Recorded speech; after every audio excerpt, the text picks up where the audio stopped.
The clock on the microwave read 7:03 a.m. when Kelly Phillips, president of the Oakwood Heights Homeowners Association, stepped onto the edge of my lawn.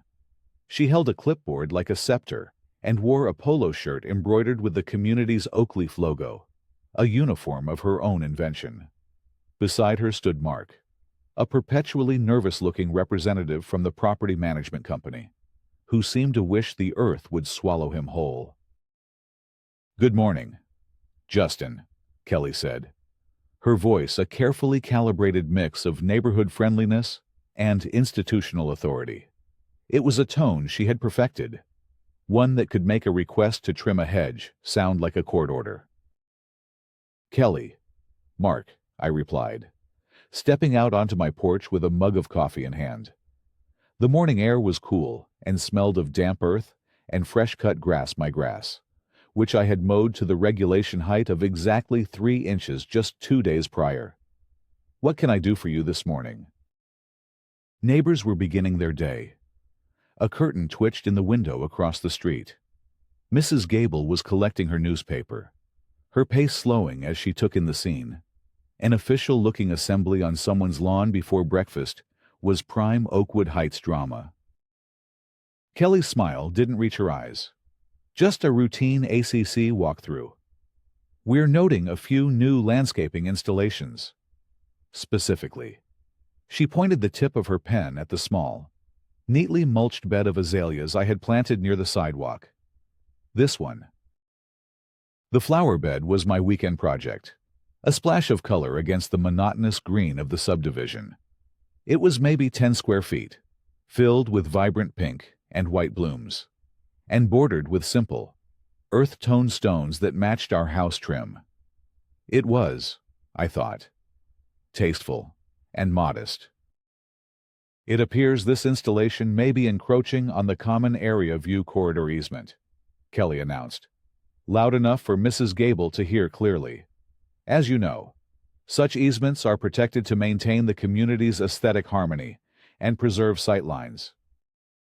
I felt a flush of public humiliation, which was, I was sure, the intended effect.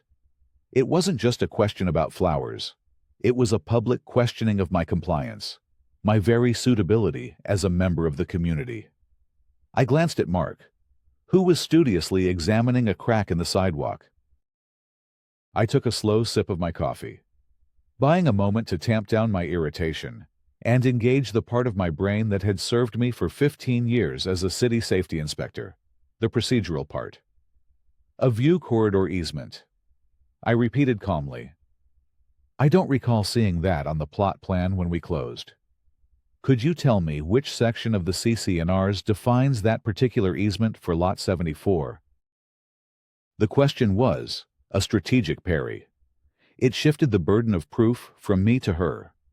Kelly's smile tightened almost imperceptibly. She had expected me to be flustered, apologetic, maybe even defensive. She had not expected a request for citation.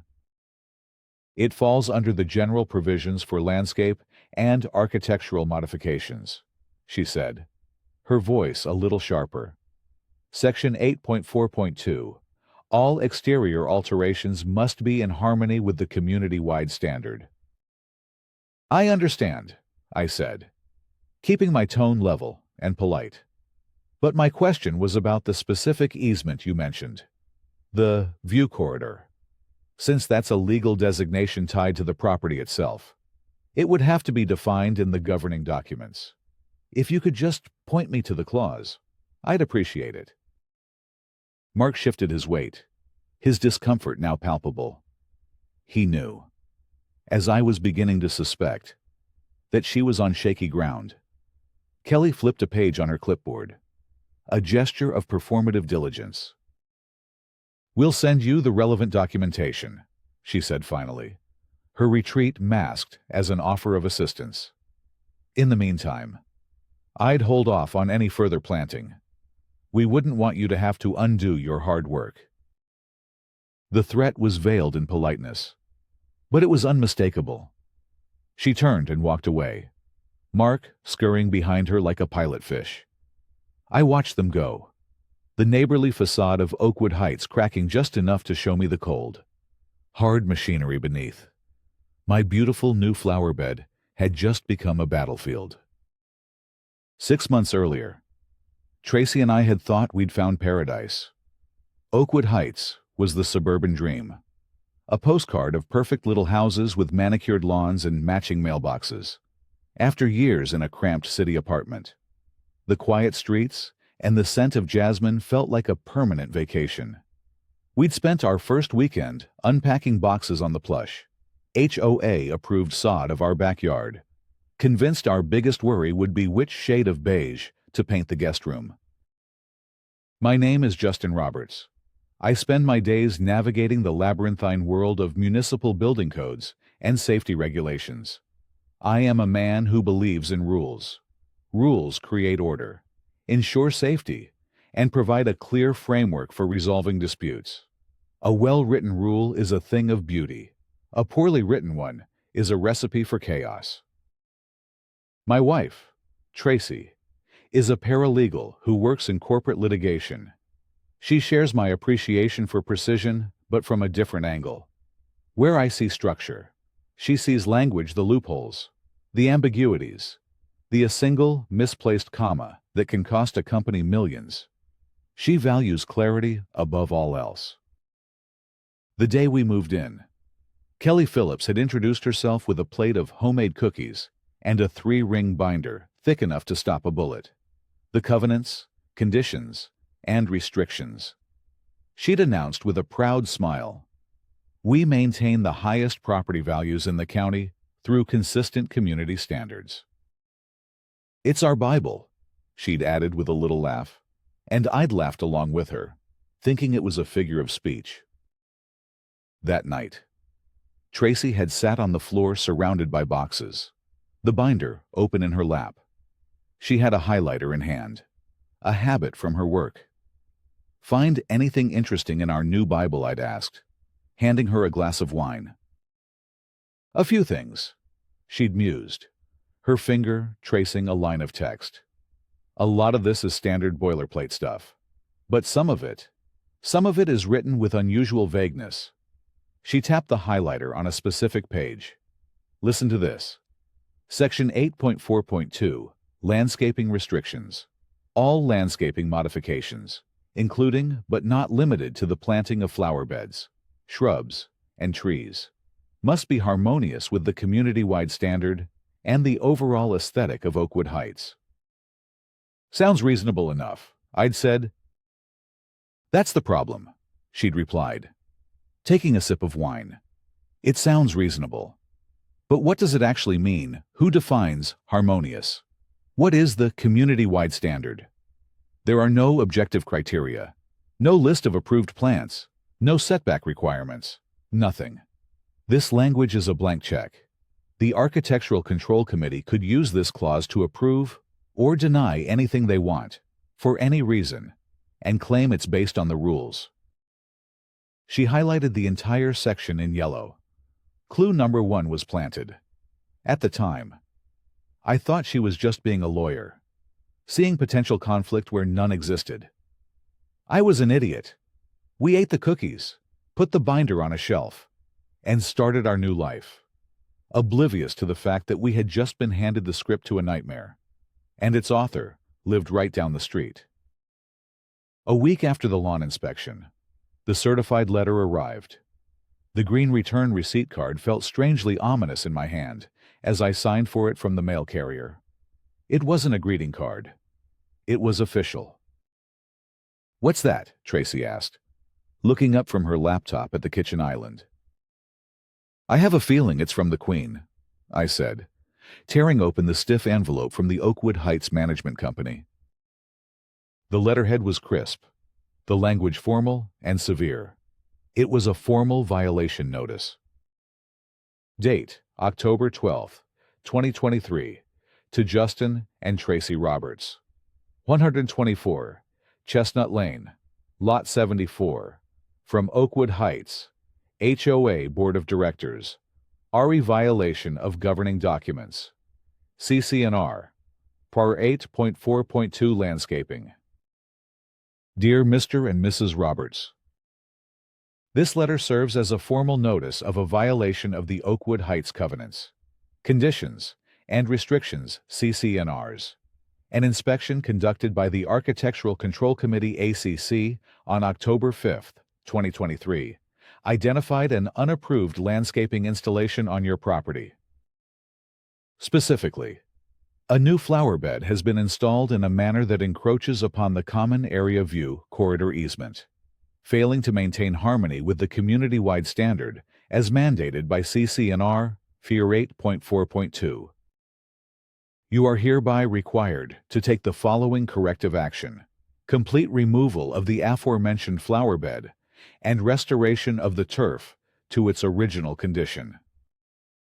This action must be completed within 14 days of the date of this notice. Failure to comply will result in further enforcement action as permitted by the governing documents, including the imposition of monetary penalties. A fine of $100 has been assessed to your account. This fine will recur on a monthly basis until the violation is cured. The words were cold, impersonal, and brutally efficient. They had completely ignored my request for a specific citation for the view corridor and had simply steamrolled ahead. The fine wasn't the point. $100 was an annoyance, not a hardship. The point was the aggression, the disproportionate response to a handful of flowers. This felt personal. This felt like a declaration of war. A view corridor easement, Tracy said, reading the letter over my shoulder. Her voice was tight. They're actually putting that in writing. That's bold. It's a bluff, I said, my inspector's mind kicking in. She's fabricating a rule and hoping we don't have the energy or the knowledge to call her on it. She's counting on us to just give in, rip out the flowers, and pay the fine to make it go away. So, what's our next move? Tracy asked, already shifting into strategic mode. We follow procedure, I said, a sense of grim determination settling over me. We respond formally. We handle this the right way. We beat her at her own game. I spent the next hour drafting a polite, professional, and meticulously worded email. I laid out my position clearly, cited my previous request for documentation on the alleged easement, and formally requested a meeting with the board to discuss an amicable resolution. I copied Mark at the management company. I attached photos of the flower bed from multiple angles, demonstrating its unobtrusive and, in my opinion, harmonious nature. I hit send and felt a small sense of satisfaction. I had put the ball back in their court. I had created a paper trail. Now, they would have to respond with something more than vague assertions and baseless fines. I was right. They did respond with something more. They responded with a notice for a hearing that would put me face to face with the architect of my misery, Kelly Phillips. My attempt to resolve the issue amicably was met with a wall of bureaucratic silence. Mark, from the management company, responded to my email with a polite non-answer. Thank you for your correspondence. The board of directors has received your email and will take it under advisement. It was the corporate equivalent of being patted on the head. Days turned into a week. The 14-day compliance deadline ticked closer. I sent a follow-up email. No response. I called the management company and was told that Mark was in the field and would return my call. He never did. It was clear the system was designed not to resolve disputes, but to exhaust homeowners into submission. I was beginning to understand that the HOA wasn't a body of neighbors working together for the common good. It was a machine. And Kelly Phillips had her hand firmly on the controls. The board of directors, I would later learn, was composed of 2 other homeowners who were close friends of Kelly's, and a 4th who was an elderly gentleman who hadn't attended a meeting in over a year. Kelly wasn't just the president, for all intents and purposes. She was the board.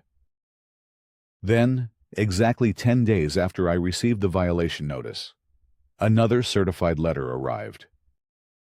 "You've got to be kidding me," I said, signing the green slip again. This one was a notice of hearing.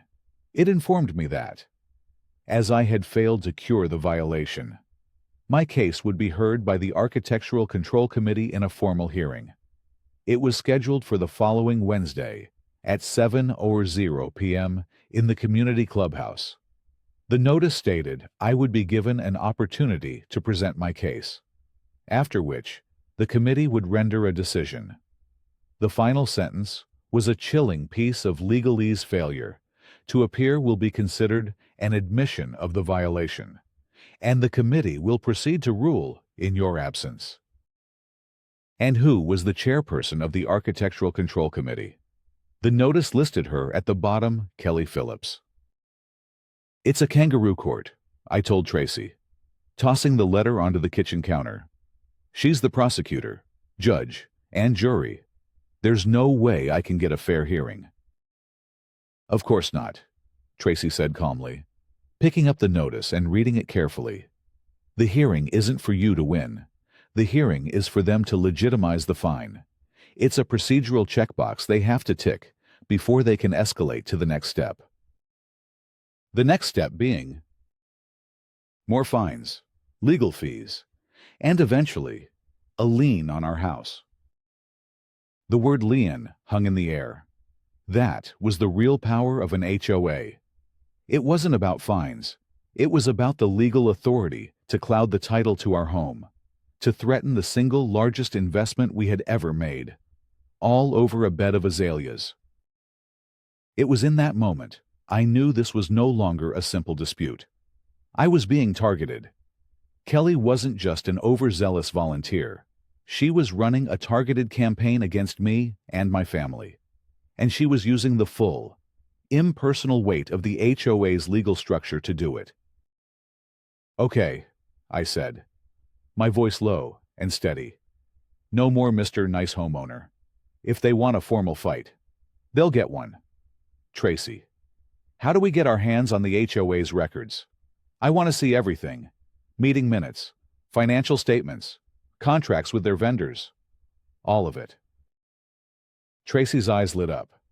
This was the part of the fight she understood best. "Our state has a Common Interest Development Act," she said, already walking toward her laptop. "It gives homeowners the right to inspect association records. We just need to submit a formal records request. They have to comply by law." She started typing, her fingers flying across the keyboard. "They can charge us for copying costs, and they might try to delay, but they can't legally refuse. Let's see what they're so desperate to hide." The request we drafted was a work of art, polite, professional, and citing the specific state statutes that compelled their compliance. We requested the unredacted board meeting minutes for the past 12 months, all executed vendor contracts, and the complete financial records, including the general ledger and balance sheets. We sent it, again by certified mail, to the board via the management company. The battle had moved from the lawn to the mailbox. We were fighting with paper now, and I had a feeling the secrets of Oakwood Heights were buried somewhere in a stack of it. The box of documents arrived on the last possible day, allowed by state law. It was a clear signal that they were being deliberately uncooperative. I set the heavy cardboard box on our dining room table, and Tracy and I began to sift through the contents like archaeologists excavating a lost civilization. "Well, this is telling," Tracy said after a few minutes, holding up a page from the board meeting minutes. Clue number 2 was a thick, black line. The minutes from the October 4th meeting the day before my lawn inspection had a huge section completely redacted. The entry simply read, "The board discussed pending ACC enforcement matters concerning Lot 74. Redacted by legal counsel." "They can't do that," I said, feeling a surge of anger. "The law says we have the right to see minutes related to member discipline, as long as it doesn't violate anyone else's privacy." They know that. Tracy replied. They're just betting we won't spend the money on a lawyer to force them to comply. What are they hiding in there? We spent the rest of the evening poring over the financials. At first glance, everything looked normal. There was a budget for landscaping, for pool maintenance, for insurance. But Tracy, with her eye for detail, noticed a pattern. One vendor appeared again and again, Oakwood Premium Landscaping. They handled the routine maintenance of the common areas, but they also had numerous individual entries for violation remediation services. Look at this, she said, pointing to a line item. June 14th, violation remediation. Lot 18, $2,150. July 22nd, violation remediation. Lot 92, $3,000. September 5th, violation remediation. Lot 35, $1,800. What kind of violation costs $2,000 to fix? I wondered aloud. The kind where the HOA's preferred vendor can charge whatever they want, Tracy answered grimly. The next afternoon, still stewing over the redacted documents, I went for a walk to clear my head. As I passed the house on the corner, Lot 18, according to the plot map I'd studied, I saw my elderly neighbor, Mr. Henderson, quietly tending his rose bushes. He was a kind, soft-spoken widower who had lived in Oakwood Heights since it was built. Afternoon, Mr. Henderson, I said. He looked up and gave me a weary smile. Justin, good to see you. Enjoying the fine autumn weather. Trying to, I said, just dealing with a bit of HOA trouble. A shadow passed over his face. Ah, the letter of the law. You could say that. It's about my new flower bed. Mr. Henderson put down his pruning shears and leaned against his fence. Let me guess. It's not in harmony. He said the word with a quiet bitterness that surprised me. That's the one. I said, how did you know? He sighed. Last year. It was my wife's bird bath. It was a gift from our daughter. After Mary passed, I liked watching the finches use it. Reminded me of her. He paused, his gaze distant. Kelly said its placement was inconsistent with the aesthetic continuity of the streetscape. I received a notice. Then, fines. What happened? I asked gently. I tried to fight it. I went to a hearing, just like they tell you to. It was unpleasant. Kelly made me feel like I had committed a crime. In the end, they said I had two choices: remove it, or have it professionally relocated to an approved location in my backyard. And the professional relocation. Mr. Henderson's eyes met mine, and in them, I saw the same feeling of helpless frustration I was experiencing. They strongly recommended a company, Oakwood Premium Landscaping, said they were already vetted by the HOA and could ensure the job was done to code. He let out a short, humorless laugh. They charged me over $2,000 to move a concrete birdbath 20 feet. He handed me a faded copy of the invoice he'd kept. At the top was the company logo, Oakwood Premium Landscaping, the same company from the HOA's financials. The charge was exactly $2,150.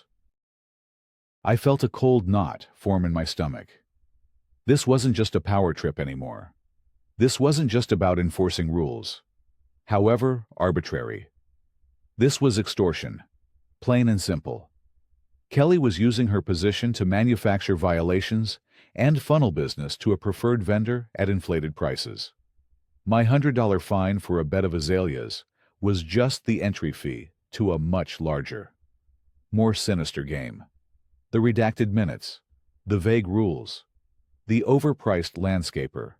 It was all part of a system, a corrupt system, and I was now caught in its gears. The conversation with Mr. Henderson was a turning point. We were no longer defending against a baseless violation. We were investigating a potential fraud. The image of that kind old man being forced to pay a fortune to move his late wife's birdbath ignited a fire in me. This wasn't about my flowers anymore. This was about justice. She's not just inventing rules. She's inventing them for profit. I told Tracy that night, laying out everything Mr. Henderson had told me.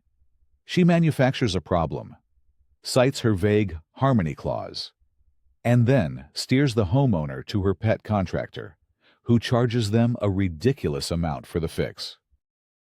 And the HOA board approves the payments, which means her cronies are in on it, or at the very least. They're turning a blind eye, Tracy added, her legal mind connecting the dots.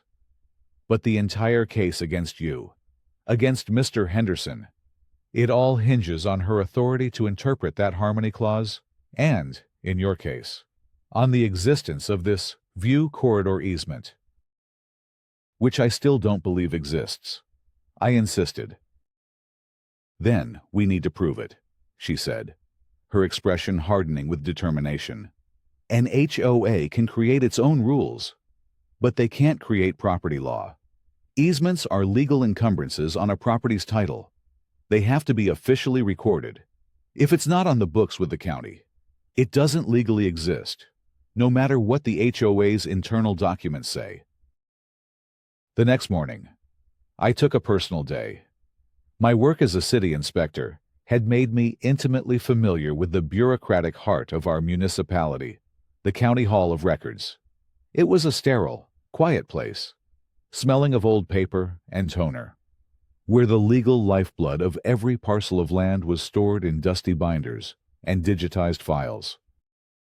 I gave the clerk at the counter my address, 124 Chestnut Lane, Lot 74, Oakwood Heights subdivision. She nodded, her fingers tapping rhythmically on a keyboard. And a few minutes later, a low humming plotter in the corner began to print. She handed me 2 large documents, the official final plat map for our entire subdivision, and a copy of the deed for our specific property. Clue number 3 was in my hands. I carried the documents to a large, sunlit table and carefully unrolled them. The plat map was a spiderweb of lines and numbers, a god's eye view of Oakwood Heights. Every lot, every street, every cul-de-sac was laid out in precise, mathematical detail. My training kicked in. I found our lot, number 74. I traced its boundaries. I located the symbols and notations. There, running along the back of our property, was a clearly marked line labeled 10-day PUE, a 10-foot public utility easement. That was for the power and cable lines. There was another, smaller easement for a sewer main near the street. I scanned every inch of the map around my property. Then I scanned it again. Nothing. There was no mention of a view corridor, no aesthetic easement, no special restriction of any kind on the front portion of my lot where my azaleas were planted. To be absolutely sure, I unrolled the deed. This was the core legal document that transferred ownership of the land to us. It listed every single covenant, condition, and restriction that was legally tied to our property. It mentioned our obligation to be members of the Homeowners Association. It referenced the utility easements shown on the plat map. It contained no language, no clause, no hint of anything called a view corridor easement. I stood there in the quiet of the Hall of Records, staring at the official, legally binding truth on the table in front of me. A wave of cold, clear certainty washed over me.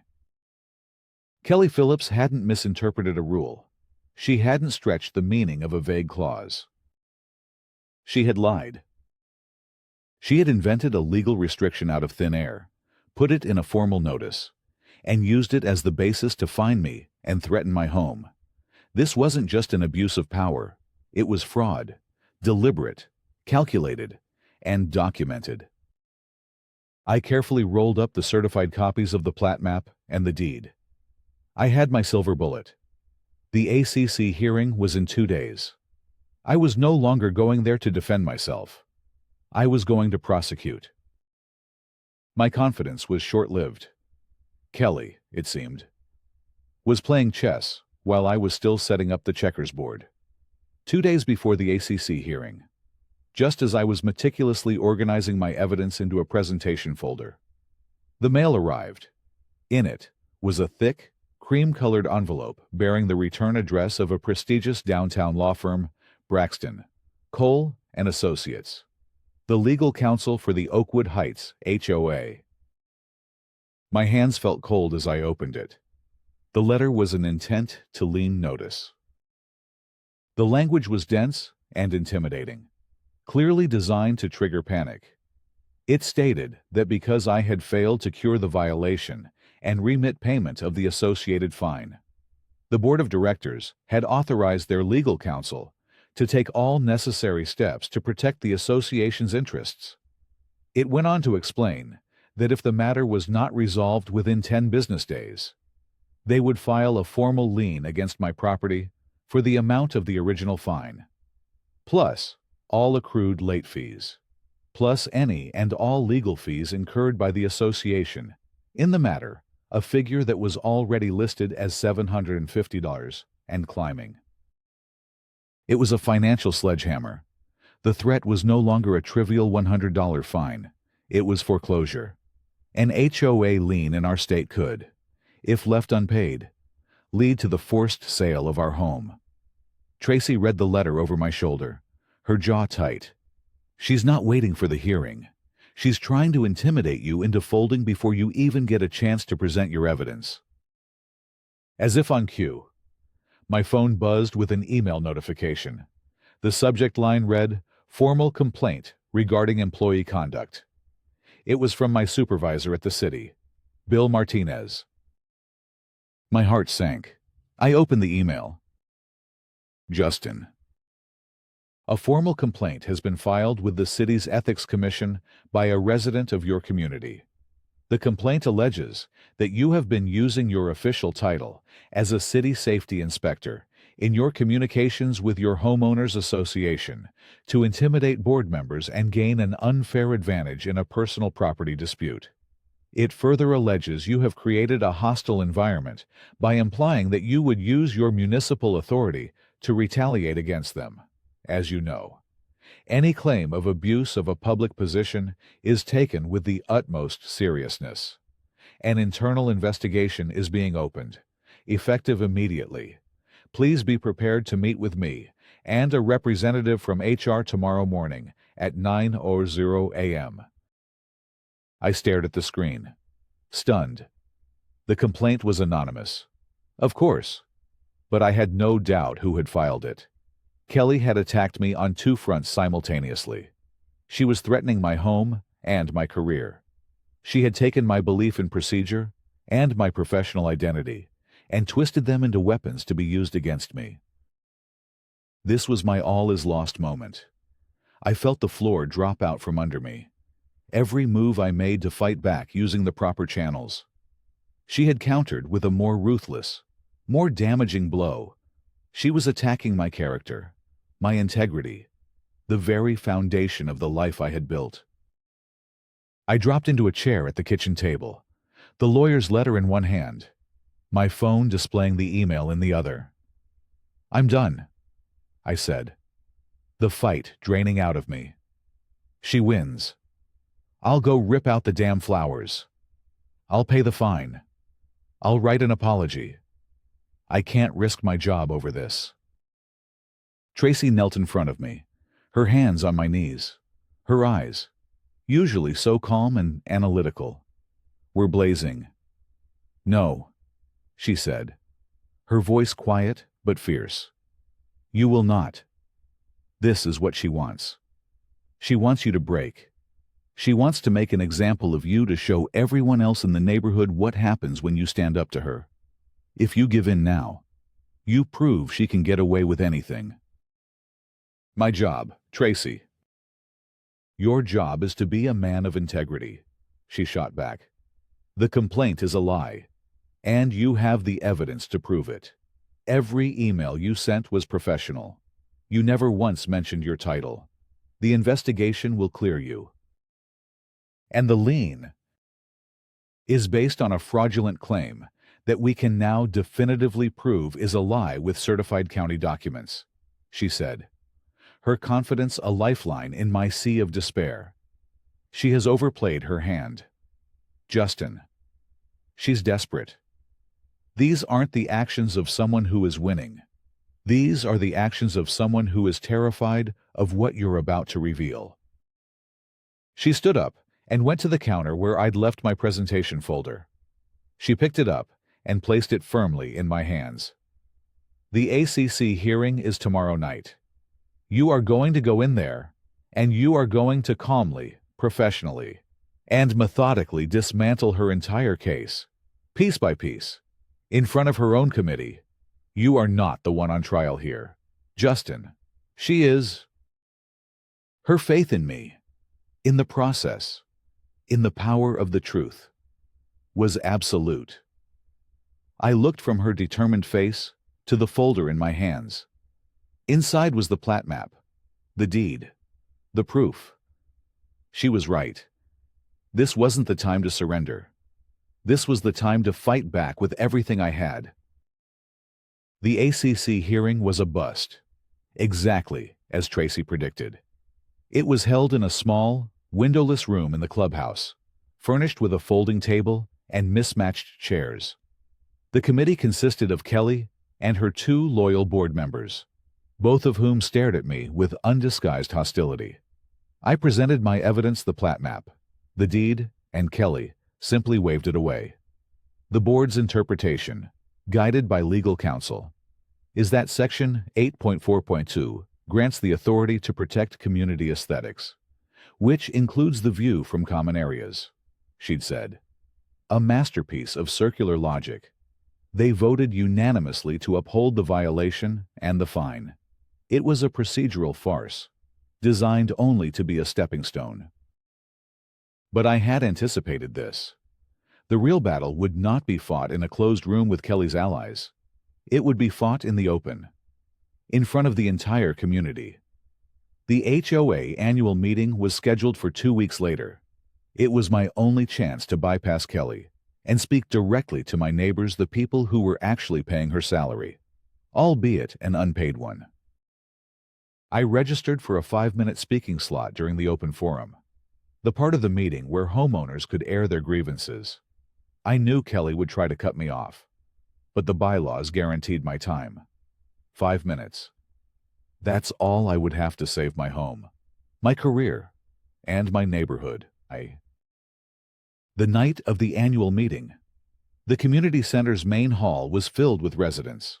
Most were there out of a sense of civic duty, ready to be bored by budget reports and committee updates. They had no idea they were about to witness a coup. Kelly sat at the head table on a small stage, flanked by the other board members and Mark from the management company. She looked confident, regal, completely in her element. Behind her, a large screen displayed the meeting's agenda. A small digital clock was visible in the corner of the screen, ready to count down each speaker's allotted time. Tracy sat beside me in the front row. She had helped me distill my evidence into a clear, concise, 5-minute presentation with accompanying slides on a USB drive. She gave my hand a final squeeze. "Just the facts," she whispered.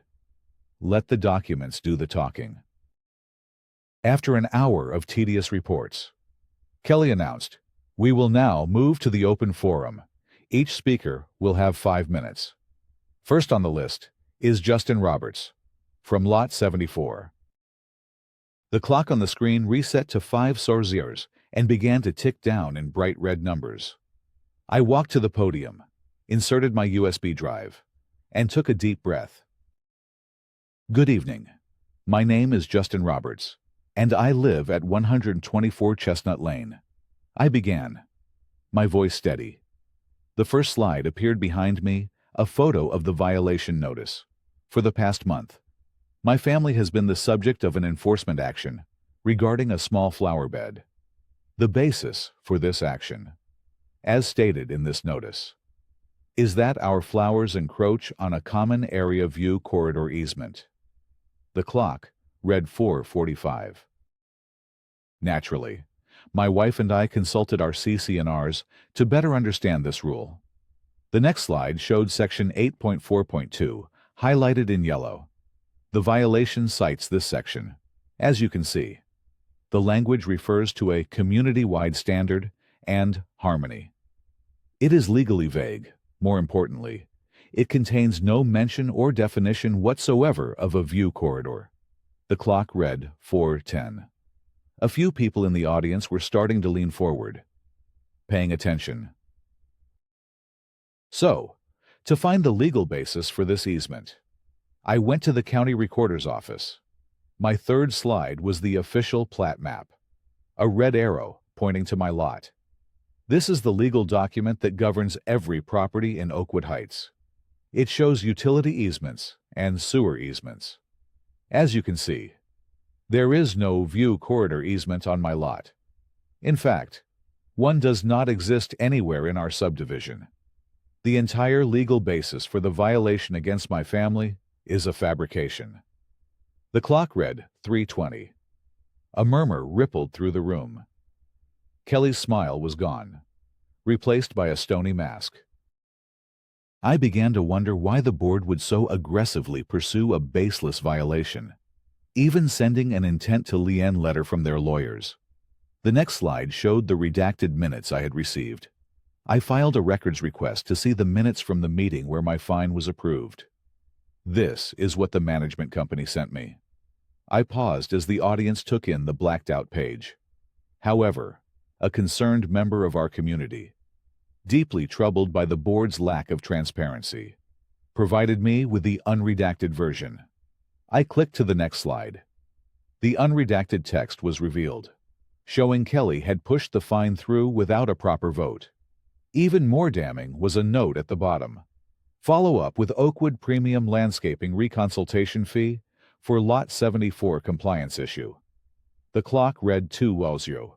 The murmurs grew louder. And that leads me to my final point. I learned that this is not just about me. The next slide was a picture of Mr. Henderson's house. My neighbor, Mr. Henderson, a resident here for over 20 years, was also targeted. I gestured to where he sat in the audience. He gave a small, nervous nod. He was fined for the placement of his late wife's birdbath and was ultimately forced to pay over $2,000 to Oakwood Premium Landscaping to move it. A company, I have since learned. I paused for effect. My voice dropping is owned and operated by Kelly Phillips' cousin. The clock read 0:55. The room erupted. The sound was a wave of shock and anger. Kelly was visibly pale, staring at me with pure hatred. I held up a hand for silence, my eyes on the ticking clock. I am not here tonight seeking personal damages, I said, my voice ringing with clarity in the sudden quiet. This was my secondary moral twist. The move Tracy and I had planned to elevate this from a personal grudge to a community issue. I am asking the board, and this community, to do two things. First, immediately refund Mr. Henderson in full for the fraudulent charges he was forced to pay. And second, pass a resolution right now to establish a transparent, competitive bidding process for all future HOA vendor contracts. The clock hit 0:03. My time is up. Thank you. I walked back to my seat as the clock struck 0, the hall in complete chaos. The aftermath was swift and decisive. The carefully constructed facade of Kelly's authority crumbled in minutes under the weight of documented truth. Before she could even attempt to regain control of the meeting, Mark, the management company representative, practically leaped to the podium. His face was ashen. He was not a party to Kelly's scheme, but he knew his company was now exposed to massive legal liability for enabling it. Given the serious and documented information presented this evening, he said, his voice straining to be heard over the angry questions from the floor, The management company advises the board to immediately table all pending enforcement actions against Lot 74. Furthermore, the board will agendize a full review of the vendor contract with Oakwood Premium Landscaping and the complaint regarding Mr. Henderson for its next executive session. It was a masterful act of corporate buck-passing, but it was exactly what the homeowners wanted to hear. But they weren't finished. A woman in the third row, someone I vaguely recognized from the neighborhood watch, stood up. "Mr. Chairman," she called out to the vice president, completely ignoring Kelly, "I'd like to make a motion from the floor." "You are recognized," the vice president said, looking as stunned as everyone else. "I move for a full, independent forensic audit of the association's financial records for the past 2 years, to be conducted by an outside firm with no connection to the current board or management company. I also move that a special meeting of the members be scheduled within 30 days, for the sole purpose of conducting a vote on the recall of the president from the board of directors, as provided for in Article 5, Section 3 of our bylaws." Second, a dozen voices shouted at once. The vice president, looking helplessly at Kelly, called for a vote. A forest of hands shot up in favor of the motion. When he called for the nays, only 2 hands were raised, those of Kelly's 2 board allies. The motion passed overwhelmingly. Kelly sat frozen at the head table, her face a mask of disbelief and fury. She had been publicly and procedurally dismantled. There was no shouting match, no dramatic confrontation. Her defeat was quiet, absolute, and bound by the very rules she had used to terrorize others. She had been beaten by a plat map, a bank statement, and a well-prepared 5-minute speech. She gathered her papers with trembling hands and, without a word, walked off the stage and out a side door. The angry buzz of the community she once ruled following her out into the night. In the weeks that followed, the gears of community justice, once rusted shut, began to turn with surprising speed. The independent audit confirmed everything I had uncovered and more. It revealed a systematic kickback scheme between Kelly and her cousin's landscaping company, totaling over $50,000 in fraudulent remediation fees paid out by the HOA over 18 months. Armed with the audit's findings, the HOA's new legal counsel filed a civil suit against Kelly to recover the stolen funds. At the special meeting, the vote to recall her from the board was nearly unanimous. My own life began to return to normal. The internal investigation at my job concluded, as Tracy had predicted, that the complaint against me was entirely baseless. I received a formal letter of apology from the city's Ethics Commission, and Bill Martinez shook my hand, telling me he never doubted my integrity for a second. At the next board meeting, the new HOA president, a retired accountant who was a stickler for transparency, personally handed Mr. Henderson a check for the full amount he had been charged, plus interest. Our little bed of azaleas became something of a local landmark, a quiet symbol of a revolution fought with paperwork. One crisp Saturday morning, Tracy and I were out front, planting tulips for the coming spring. The air was peaceful. The war was over.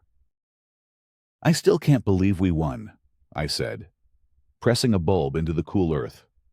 I honestly couldn't have done it without my brilliant, eagle-eyed paralegal. Tracy stopped her work and looked at me, a serious but gentle expression on her face. She wiped a smudge of dirt from her cheek. "Justin, we need to talk. There's something I should have told you a long time ago. I'm not a paralegal." I paused, the tulip bulb resting in my palm. "What do you mean?"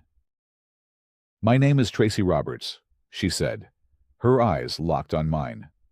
"And I am your wife. And I love you more than I can possibly say. But my professional name is Tracy Williams. I'm a senior investigator for the state's Real Estate Licensing Board. My division handles complaints of fraud and mismanagement by homeowners associations. I stared at her, my mind struggling to process her words. An investigator, not a paralegal. The board had received dozens of anonymous complaints from residents in this region about HOA corruption. She continued, her voice soft but clear. Oakwood Heights was a statistical hotspot. I was assigned to investigate, to see if there was a pattern of systemic abuse. Moving here, meeting you, that wasn't part of the plan. So, our meeting? I trailed off, a strange mix of emotions swirling inside me. That wasn't an accident. No, she said, and I could see the vulnerability in her eyes. It wasn't. But falling in love with you was. I was supposed to be observing a corrupt system, not building a life with the man who was about to bring it down. She reached out and took my hand. My investigation also uncovered something else. Something personal. It's why I knew from the start that Kelly's obsession with you wasn't random. She took a deep breath. Kelly's maiden name is Patterson. Her older brother was Tommy Patterson. The name hit me like a physical blow. Tommy Patterson. The building contractor. The case from 3 years ago. The faulty concrete. The falsified safety reports. The construction site collapse that had injured his workers. The man my inspection report had sent to prison. He died in prison 6 months after his conviction, Tracy said gently. Kelly blamed you. She moved here with a single purpose. Her scheme was twofold. She was enriching herself with the landscaping kickbacks. But her real goal was to destroy you. She wanted to use the HOA to bury you in fines and legal fees, get a lien on your house, and force you into foreclosure. Then she was going to ruin your career with the ethics complaint. She wanted to take away your home and your name, just like she felt you had done to her brother. I looked from Tracy's earnest face to the small house we had fought so hard for, to the peaceful street, to the vibrant flowers at my feet. It all clicked into place. The instant hostility, the personal nature of the attacks, the relentless escalation. Her mistake, Tracy finished, a faint, sad smile on her lips, was her method. In her quest for revenge, she used procedural fraud. She created the very paper trail that gave you the evidence you needed to expose her. A breeze rustled the leaves of the large oak tree in our yard. A family laughed as they rode by on their bikes. It was just another beautiful Saturday in Oakwood Heights. But for us, it was the first day of a peace that was truly earned. A quiet victory, built on the unshakable foundation of the truth.